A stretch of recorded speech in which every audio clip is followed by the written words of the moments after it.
രഞ്ജിത്ത്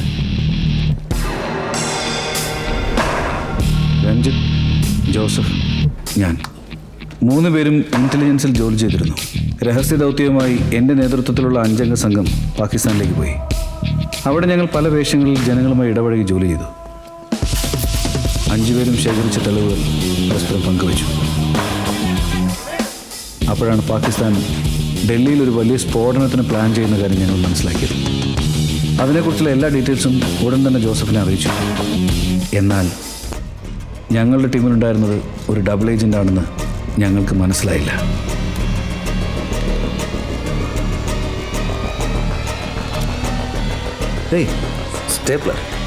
ഞങ്ങൾ താമസിക്കുന്ന സ്ഥലം, ഞങ്ങളെപ്പറ്റിയുള്ള ഡീറ്റെയിൽസ് എല്ലാം അവൻ പണത്തിന് വേണ്ടി ISIക്ക് ചോർത്തി കൊടുത്തു. അത് വെച്ച് അമീസ് ഖാൻ എൻ്റെ ടീമിലെ 4 പേരെയും വെടിവെച്ചു. അവരാരും യാതൊരു സത്യവും തുറന്നു പറയാതെ വീരമൃത്യു വരിച്ചു. എന്തിനാണ് ഞങ്ങൾ വന്നിരിക്കുന്നതെന്ന് ചോദിച്ച് എന്നെ ഒരുപാട് ദിവസം വല്ലാതെ ഉപദ്രവിച്ചു.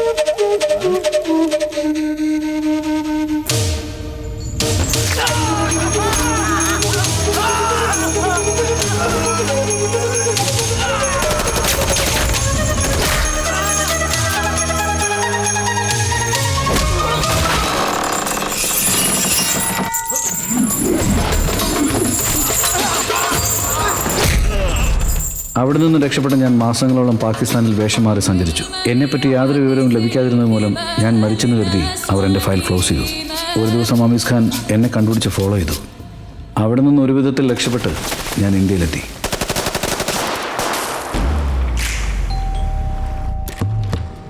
രഞ്ജിത്തിൻ്റെ വീട്ടിൽ ഞങ്ങൾ റെയ്ഡിങ് ചെയ്യുന്നു. വിശദമായി പരിശോധിച്ചപ്പോൾ അവൻ തന്നെയാണ് ഞങ്ങൾ ഒറ്റിക്കൊടുത്തതെന്ന് തെളിവായി പല സുപ്രധാന രേഖകളും വോയിസ് ക്ലിപ്സും ഡോളേഴ്സും എല്ലാം ലഭിച്ചു. അത് വെച്ച് രഞ്ജിത്തിനെ ഞങ്ങൾ തെളിവോടുകൂടി അറസ്റ്റ് ചെയ്തു.